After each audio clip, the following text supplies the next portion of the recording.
of all the central banks in the world, क्योंकि अरे आज भी जितना ग्लोबल ट्रेड है 90% ग्लोबल ट्रेड जो है यूएस डॉलर के अंदर होता है। तो हम चाहते हुए भी या ना चाहते हुए भी हमारी सारी जितनी सेंट्रल बैंक की पॉलिसीज़ हैं वो यूएस बैंक के ऊपर, यूएस सेंट्रल बैंक पे डिपेंड करती है। यूएस फेडरल बैंक, अगर मैं 2007 की बात करूं तो उसकी बैलेंस शीट में करीबन $1 ट्रिलियन की थी, and to be very precise 870 billion dollar की बैलेंस शीट थी यूएस फेड की। और ये $1 ट्रिलियन यूएस फेड को क्रिएट करने में लगे थे 200 साल। और 2008 की क्राइसिस के बाद एडिशनल $6 ट्रिलियन क्रिएट किया। आज यूएस फेड की बैलेंस शीट करीबन $7.2 ट्रिलियन की है। तो ये जो इतना प्रिंट किया, ये एक्सटेंसिव मनी क्रिएट किया यूएस फेड ने बाय प्रिंटिंग न्यू करेंसी और इन सम अदर फॉर्म, ये सारा पैसा स्टॉक मार्केट को ड्राइव कर रहा है। अल्टीमेटली जब यूएस फेड जब पैसा प्रिंट करता है तो उसका पर्पस ये होता है कि मैं इकोनॉमी के अंदर इसको इन्फ्यूज़ करूं। बट क्या होता है, क्योंकि यूएस के अंदर रेट ऑफ इंटरेस्ट बहुत कम है और यूएस फेड डायरेक्टली लोन देता नहीं है किसी को, तो अगर मैं सिस्टम को देखूं तो यूएस फेड पहले बैंकों के थ्रू लिक्विडिटी को मार्केट में लेके आता है। पर क्या होता है, जो बड़े बड़े कॉर्पोरेट हाउस हैं या बड़े बड़े इन्वेस्टमेंट बैंकर्स हैं, बड़े बड़े नाम जिसके अंदर गोल्डमैन सैक्स से लेके जेपी मॉर्गन और all the big banks in the world, ये पहले उसको लो कॉस्ट पे रेट ऑफ इंटरेस्ट होने वाले हैं। उससे एक गुस्सा फेड मार्केट में चला जाता है। और आपने मान लीजिए, अगर मैं 2008 की बात करता हूँ दोबारा, या 2009 के अंदर, 2009 से लेके 2020 तक यूएस की स्टॉक मार्केट ने लगभग 400% का रिटर्न दिया है। अगर मैं एक स्मार्ट इन्वेस्टर हूँ, ठीक है, और मैंने यूएस के किसी बैंक से पैसा बोरो किया 5% के ऊपर, तो पिछले 12 साल के अंदर भी मेरी इंटरेस्ट कॉस्ट 70% से ऊपर नहीं है और मेरा रिटर्न कितना आ रहा है स्टॉक मार्केट से 400% का।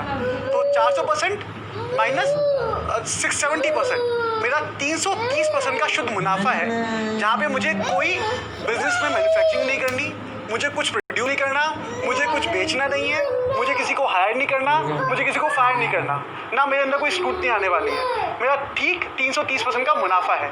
तो यही ट्रेंड हम पिछले 12 साल से देखते आ रहे हैं। इसलिए हम ये बोलते हैं कि 2008 के बाद स्टॉक मार्केट और ग्लोबल जीडीपी ग्रोथ रेट बिल्कुल डीकपल्ड हो चुके हैं। स्टॉक मार्केट रैली तब तक चलती रहेगी जब तक यूएस फेड पैसा प्रिंट करता रहेगा। इसको एक बात इसमें प्रश्न उठता है कि अगर इंटरेस्ट रेट घट जाता है, कंट्रोल्ड रहता है बहुत, तो उससे कंजम्पशन बढ़ना चाहिए।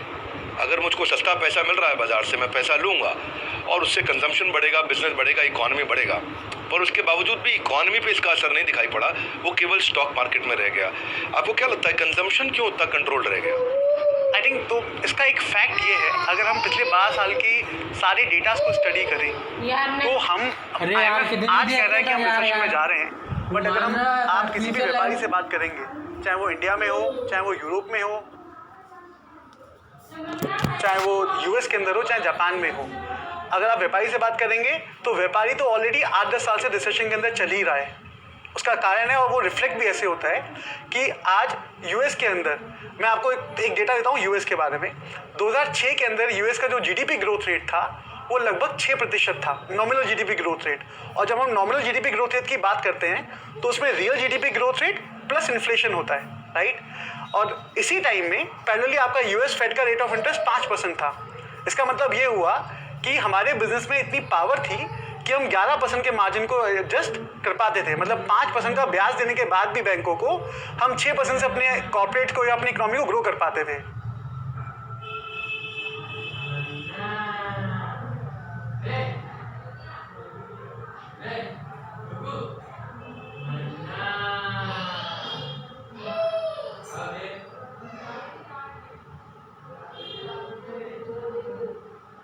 ये है 2006 की बात। अब मैं बात करता हूँ 2019 की बात। 2019 के अंदर यूएस फेड का रेट ऑफ इंटरेस्ट लगभग 1% या 1.5% के आसपास रहा और जीडीपी ग्रोथ रेट जो 6% पे था वो गिर के 3% पे आ गया। तो इसका मतलब क्या हुआ?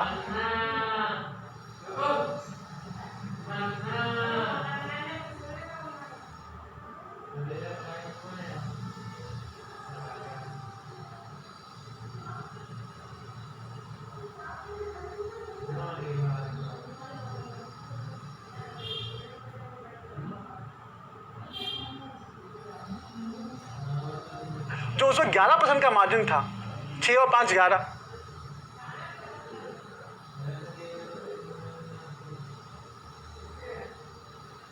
वो आज 4% के मार्जिन पे रह गया, पिछले 12 साल से फेस कर रहे हैं। और एक बॉक्स साइड, बट ये स्टॉक मार्केट से बहुत अलग है, जैसा मैंने आपको बताया दैट लंबे समय से ऑलरेडी चल रहा है हमारे पास। तो थोड़ा इसको आसान एक बात तो समझ आई कि भाई स्टॉक मार्केट अलग चल रही है, इकोनॉमी अलग चल रहा है। 2008 के बाद ये डीकपल हो गया, और जो पहले एक साथ चला करता था, आपस में स्ट्रॉन्ग कोरिलेशन था, अभी वो नहीं दिखाई पड़ रहा है।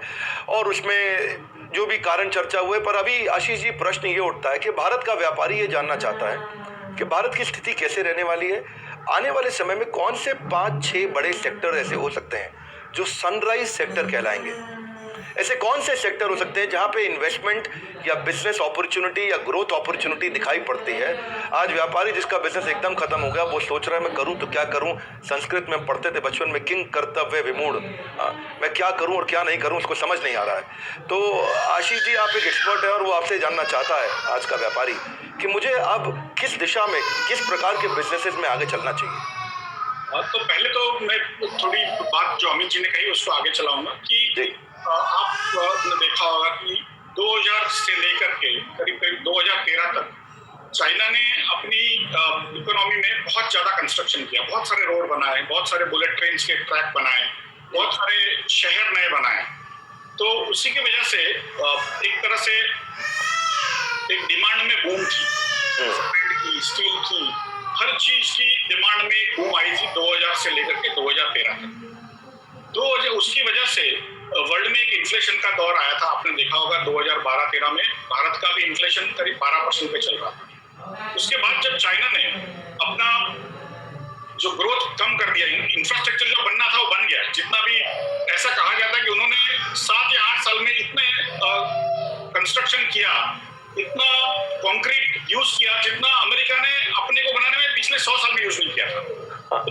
चाइना ने 7-8 सालों में उतना कंस्ट्रक्शन कर लिया जिसकी वजह से एक डिमांड में बूम आया, तो लोगों को लग रहा था कि हमारा धंधा फिर भी चल रहा है। उसके सामने 2008-9 का जो वर्ल्ड का जो ग्लोबल फाइनेंशियल क्राइसिस आया, उसके बाद सभी बैंकों की बैलेंस शीट्स बढ़ा दी गई। सिर्फ अमेरिका की नहीं बढ़ी, फेडरल रिजर्व की, यूरोपियन बैंकों ने भी बढ़ाई, जापान ने भी बढ़ाया, चाइना ने भी बढ़ाया। चाइना ने एक्चुअली सबसे ज्यादा पैसे अपनी इकोनॉमी में डाले उसके बाद अपनी इकोनॉमी को आगे रखने के लिए। तो जब आपने जैसे एक सवाल पूछा कि बहुत पैसे आ जाते हैं तो इन्फ्लेशन क्यों दिखाई नहीं दे रहा है, तो उसका कारण यही है कि जो चाइना ने एक बूम लाया था वो बूम बस्ट हो गया, लेकिन आपको पता नहीं चला इसलिए कि पैसे बहुत आए, अदरवाइज आपकी जो कीमत, जो चीजों की कीमत कम होनी थी वहीं पे रह गई। लेकिन आपने देखा होगा कि जो एसेट्स है, लंबी अवधि के एसेट्स है, गोल्ड की प्राइस बढ़ी है, हाउसिंग की प्राइस बढ़ी है, रियल एस्टेट की प्राइस बढ़ी है पिछले 8-10 सालों में, और स्टॉक मार्केट भी लंबी अवधि की चीज है, उसमें भी इसलिए कीमतें बढ़ी है कि इसको एसेट प्राइस इन्फ्लेशन कहा जाता है। जो कमोडिटी प्राइस इन्फ्लेशन है, तो जो नॉर्मल आदमी है उसको चीज के दाम ज्यादा बढ़ जाते हैं, उसको इन्फ्लेशन कहते हैं। तो उसका जो मुद्रास्फीति जिसको कहते हैं, तो वो एक तरह से हमें नहीं दिखाई दी पिछले 8-10 सालों में, क्योंकि चाइना का जो बूम था वो बस्ट हो गया, लेकिन जो एसेट प्राइसेस थी वो वर्ल्ड में बढ़ गई। तो इसी के लिए एक सिर्फ मैं आपको उसका एक इंफॉर्मेशन देना चाहता कि आपको लग रहा होगा कि इन्फ्लेशन क्यों नहीं बढ़ा, इसलिए नहीं बढ़ा कि चाइना ने जो कंस्ट्रक्शन करना चालू किया था वो 10-15 साल में उनका खत्म हो गया, अब खास कुछ बचा नहीं है, खास कुछ खरीद नहीं रहे, इसलिए ये इन्फ्लेशन आपको दिखाई नहीं दे रहा है। लेकिन एसेट प्राइस इन्फ्लेशन जो है वो बहुत ज्यादा बढ़ चुका है, इसलिए आपको अभी भी दिखाई दे रहा होगा कि 7 करोड़ का अपार्टमेंट है मुंबई में या दिल्ली में, उसकी जो उसका जो किराया आता है महीने का 1 लाख रुपया नहीं आता है, क्योंकि अब वो 7 करोड़ की चीज की जो इनकम हो गई है कम हो गई है। माने साल में आप 12 लाख रुपया 1%, 2% भी नहीं कमा सकते हो वो एसेट से। पहले हम लोग हर एक महीने में 1% लेते थे, आज हम हर साल में 2% की बात करने लगे। तो एक जो चीजें लंबी अवधि की चीजों की कीमत बढ़ गई है, लेकिन उनकी ability to produce new revenue, new profit has come down. तो वो एक चीज हमारे ध्यान में रखनी चाहिए सभी ने कि जब तक ये दौर चलता रहेगा पैसा डालने का, और आजकल हर गवर्नमेंट को, अमेरिका की हो, चाइना की हो, डेमोक्रेसी की हो, डिक्टेटरशिप की हो, सभी को लगता है कि सब रोग की एक दवा है, पैसा छापो और डालो। तो हर लोग, हर गवर्नमेंट जो पैसा छाप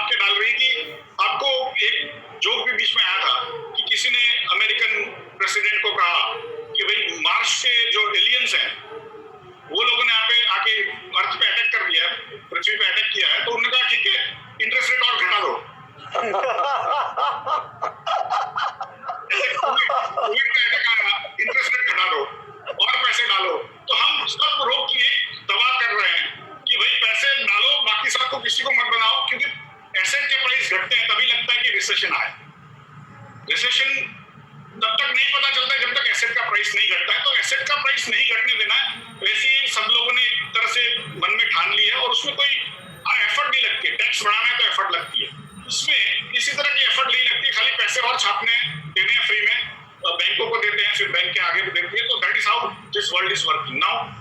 यही वर्ल्ड में हमें भी जीना है। ऐसा तो नहीं कि हम वर्ल्ड को अकेले, आप एक जो लघु उद्योग या व्यापारी है वो वर्ल्ड को तो चेंज नहीं कर पाएगा, उसमें अपने आप को चेंज करना पड़ेगा। तो विश्व की परिस्थिति क्या होने वाली है, क्या आप पीछे से आई है, उससे खास लेना देना नहीं है। जैसे मैं कई बार बोलता हूँ कि आप गाड़ी चलाते हो या स्कूटर चलाते हो तो कभी कभी जो आईना है पीछे का, जो मिरर है, रियर व्यू मिरर, वो आप देख लेते हो इधर उधर, लेकिन आगे तो गाड़ी आगे देख के नहीं चलाओगे तो एक्सीडेंट जरूर होना है। लेकिन हम पीछे की चीज को देख करके, पीछे के अनुभव को देख करके हमारी आगे की लाइफ जीना चाहते हैं, वो अभी संभव नहीं है, क्योंकि विश्व जो है बहुत फास्ट जा रहा है, बहुत तेजी से बढ़ रहा है, अलग अलग डायरेक्शंस में बढ़ रहा है। और हर एक लघु उद्योग, खास करके लघु उद्योगपति को और व्यापारी को वो जानना बहुत जरूरी है कि कहाँ कहाँ जा रहा है।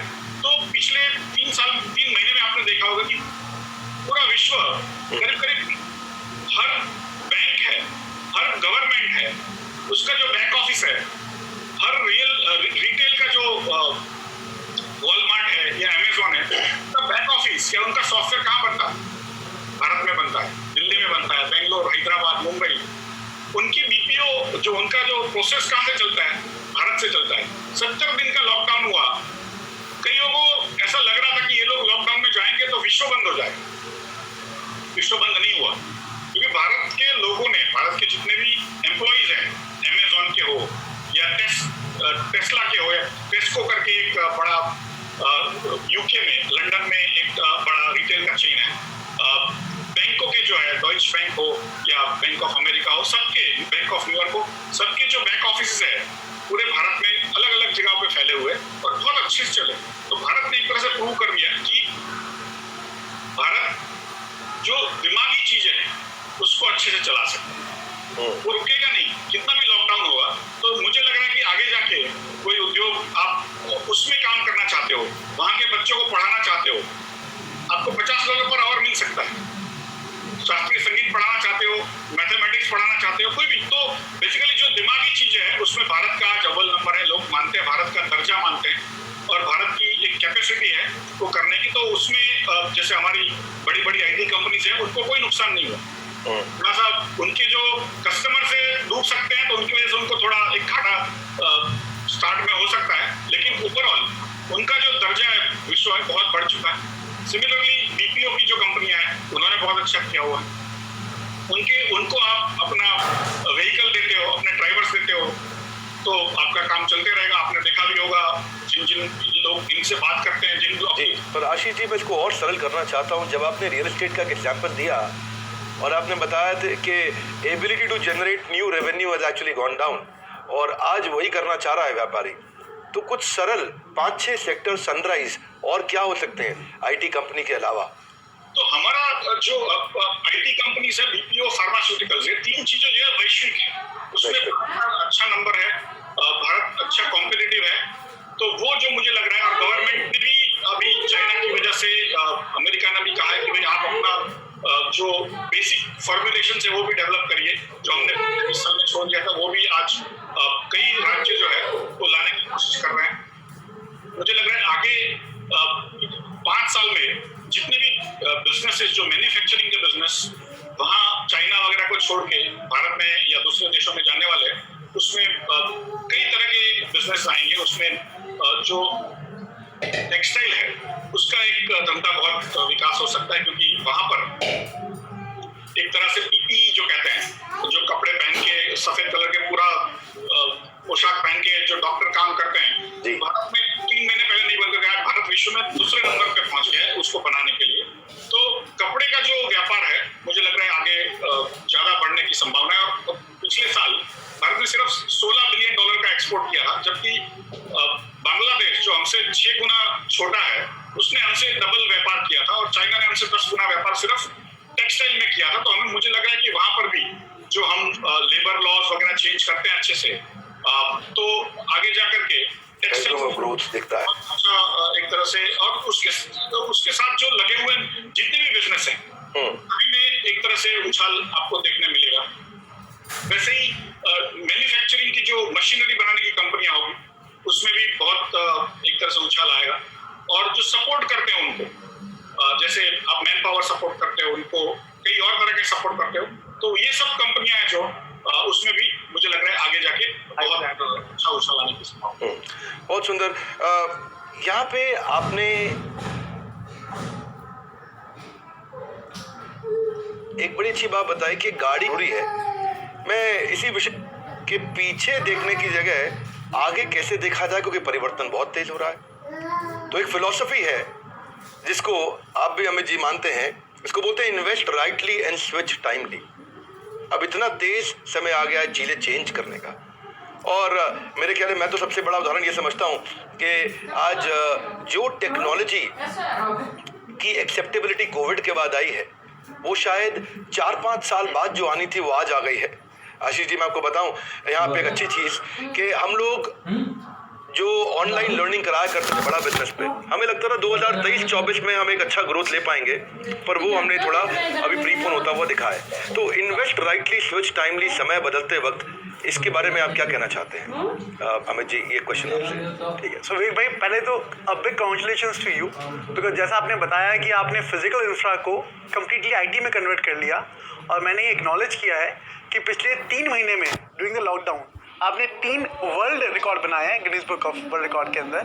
तो big congrats from our side to you and entire team. धन्यवाद। क्योंकि ये स्विच टाइमली का आप तो एक एग्जाम्पल है, बट ये इसके अलावा अगर हम देखें कि ये इन्वेस्ट राइटली स्विच टाइमली एक ऐसी फिलॉसफी है जिस पे हम सब लोग बिलीव करते हैं, और हमारी टीम के 300 लोग आशिका ग्रुप के अंदर इस पर बिलीव करते हैं। इसके कुछ फैक्टर्स हैं जिससे मैं आपको अवगत करवाता हूँ।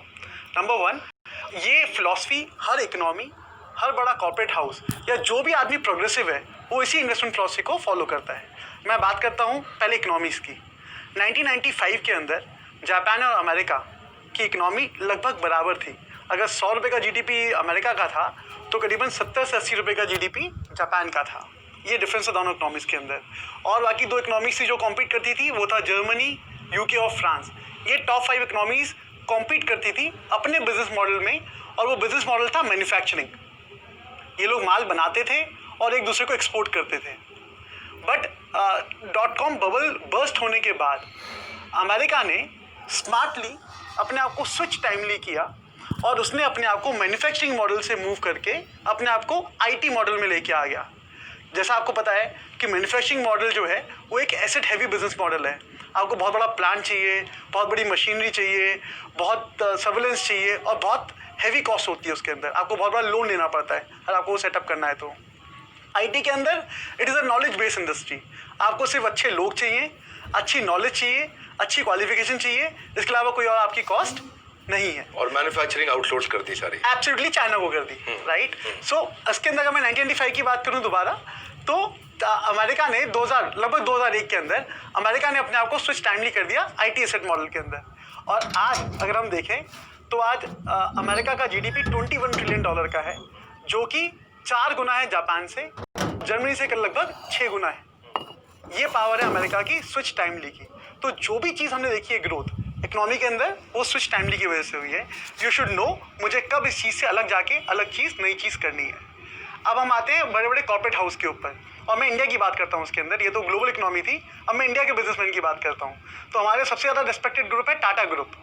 टाटा ग्रुप ने .com बबल के बाद TCS पे अपना बिजनेस को फोकस करना शुरू किया, और आज 20 साल बाद TCS लगभग 60% तक का प्रॉफिट कंट्रीब्यूट करता है टाटा ग्रुप के अंदर।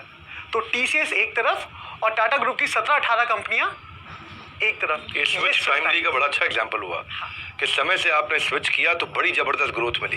एब्सोल्युटली जी जी, ये switch timely is the matter. अगर आज टाटा ग्रुप TCS में नहीं फोकस करता तो आज शायद टाटा ग्रुप बहुत डिफरेंट होता या एग्जिस्ट नहीं करता। मुझे लगता है आपका ये स्विच टाइमली वाला जो फंडामेंटल है, ये जीवन के हर हिस्से में काम आता है।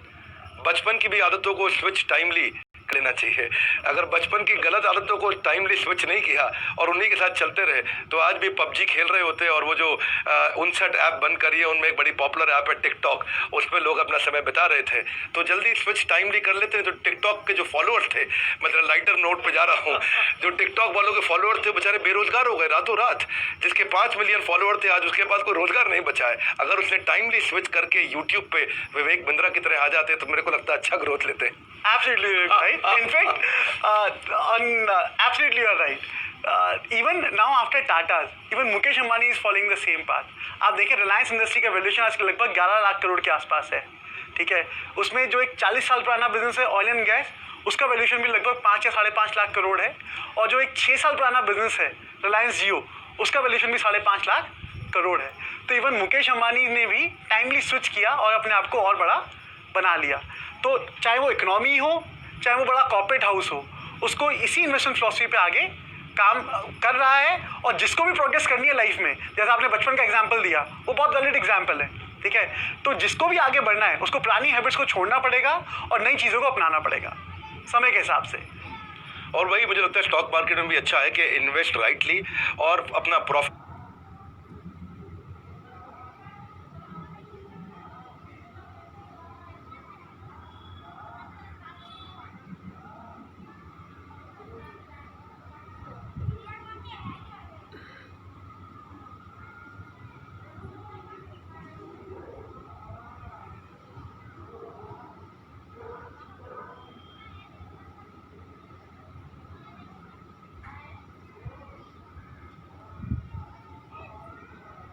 आपने जैसे कुछ नए हमारे को बताए कि सनराइज सेक्टर है जहाँ पे बड़ी ग्रोथ की चर्चा करी, मुझे लगता है आपका फेवरेट सब्जेक्ट है। और कैपिटल सबको चाहिए, थोड़ा इसके बारे में अगर आप थोड़ा इस पे कुछ अपने विचार रखें। जो मैंने देखा है और मैं उससे गुजर चुका हूँ, मैंने खुद ने कई धंधे शुरू किए, कई धंधे मैंने बंद भी किए। मैंने बहुत फेलियर देखी है लाइफ में, और एक दो चीज सक्सेस हो गई तो आगे पहुंच गए। तो एक तो ये है कि जो मॉडर्न लाइफ है उसमें और पहले की चीजों में अंतर यह है कि पहले आपको 2000 करोड़ रुपया बनाना होता था तो आपको 2000 करोड़ रुपया उसमें निवेश करना पड़ता था, इन्वेस्ट करना पड़ता था।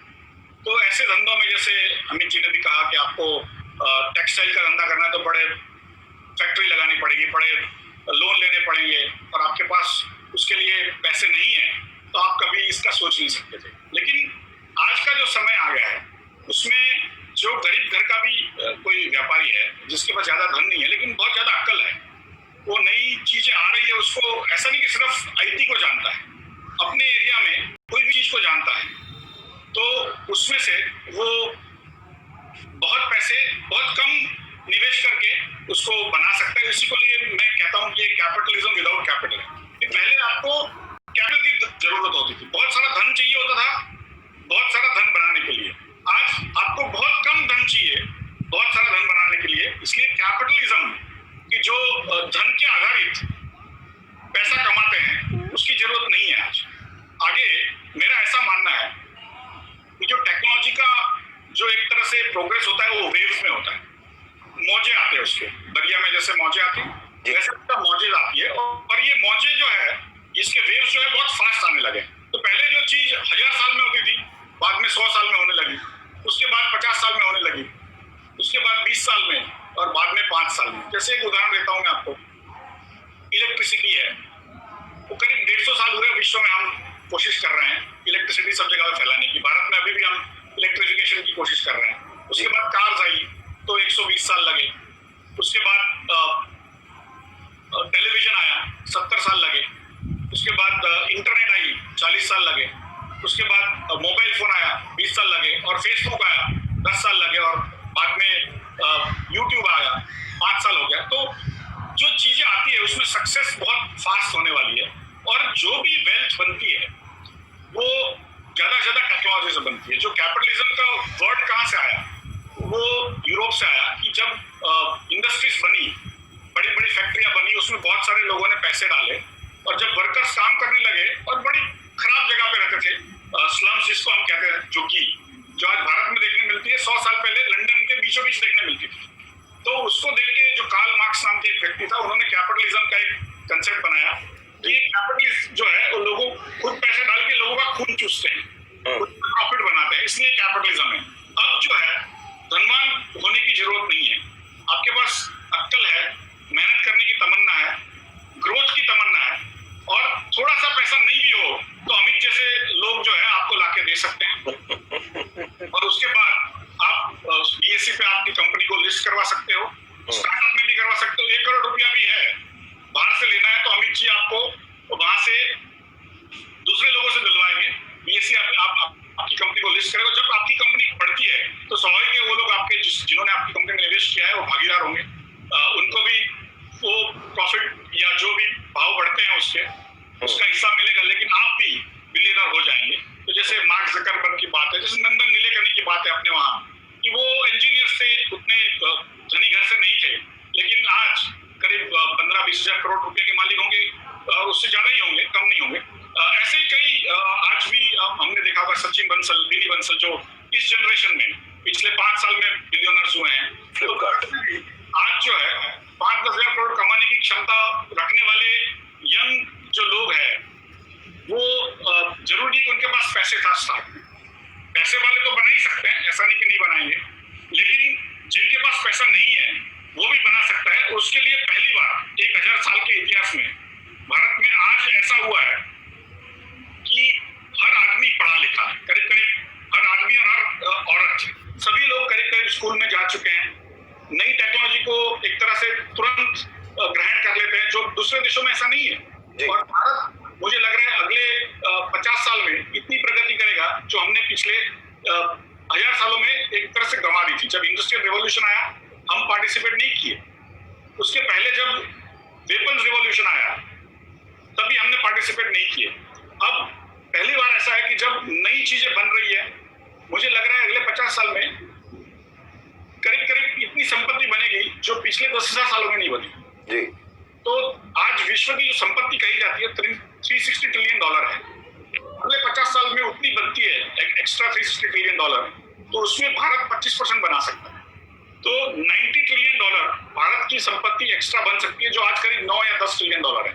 तो हम अगले 50 साल में 100 ट्रिलियन डॉलर की संपत्ति बना सकते हैं, 10 से 100 10 गुना हो सकते हैं, जो हम थोड़ा सा मेहनत करेंगे और कैपिटलिज्म विदाउट कैपिटल का जो फ्रेमवर्क है उसको अपनाते हैं।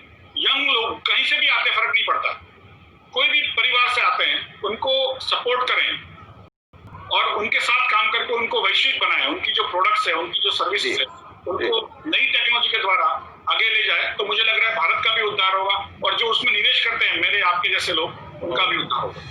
बहुत अच्छा आशीष जी, मैं Amit ji I want to come to you, but there is a follow up question Ashish ji that I want to ask you.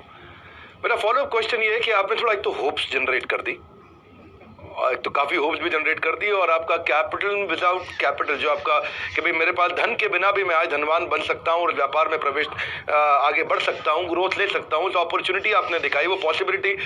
पर मैं ये जानता हूँ कि छोटे व्यापारी जिसके लिए आपने शुरू किया बीएससी के अंदर जो एसएमई आईपीओ, ये एसएमई आईपीओ प्री कोविड और पोस्ट कोविड क्या इसमें कोई असर आने वाला है? क्या छोटा व्यापारी भी बीएससी अब जाना चाहता है, उसके लिए समय खराब हो गया है कि ठीक हो गया है? क्या बीएससी लिस्टिंग के लिए जैसे आपने बताया अमित जी के पास जाएं, इन्वेस्टमेंट बैंकर्स हैं और भी हैं और आप भी हैं, तो इनके पास जाएं और आपकी मदद करें, पर ये स्थिति इस समय है कैसी? आज बॉम्बे स्टॉक एक्सचेंज आप देखते हैं, आप मैनेजिंग डायरेक्टर सीईओ हैं, इस समय कैसी स्थिति लग रही है कि क्या छोटा व्यापारी अभी फंड रेज करने लायक परिस्थितियां दिखाई पड़ती हैं आपको आगे? मुझे लग रहा है कि ये जो कोविड के दौरान सरकार ने, केंद्र सरकार ने जो एक तरह से पैकेजेस डिक्लेयर किए, उसमें एसएमईज के लिए 2 खास पैकेज डिक्लेयर किए हुए हैं। एक तो कि उनको जो गारंटी चाहिए होती, कोलेटरल चाहिए होती, उसकी जरूरत नहीं पड़ेगी, गवर्नमेंट उनके लिए गारंटी देगी बैंक को, जिससे ऋण ले सके। लेकिन ऋण लेने के लिए उनको अपने खुद के पैसे होने की आवश्यकता है, इक्विटी जो कहते हैं, उसकी आवश्यकता है। कई बार आज के जमाने में जब धंधा नहीं चल रहा है तो हमारे पास कईयों के पास पैसे नहीं है, तो वो जब पैसे उनको चाहिए, वो भी सेंट्रल गवर्नमेंट जो है देने को तैयार है। उन्होंने उसके लिए भी 10,000 करोड़ रुपया एक तरह से जमा किया हुआ है, और दूसरे 40,000 करोड़ रुपया एक्स्ट्रा आने की संभावना है। तो टोटल 50,000 करोड़ रुपये का वो जो इक्विटी का fund, government fund of fund जिसको कहते हैं, वो गवर्नमेंट, सेंट्रल गवर्नमेंट तैयार करने जा रही है। और 3 लाख करोड़ की ऋण देने की ऑलरेडी जुम्बिश गवर्नमेंट ने चालू की है। हर रोज मैं नंबर्स देखता हूँ, बहुत ज्यादा एसएमईज को लोन्स दिए जा रहे हैं। तो मुझे लग रहा है कि ये दोनों फ्रेमवर्क गवर्नमेंट ने बहुत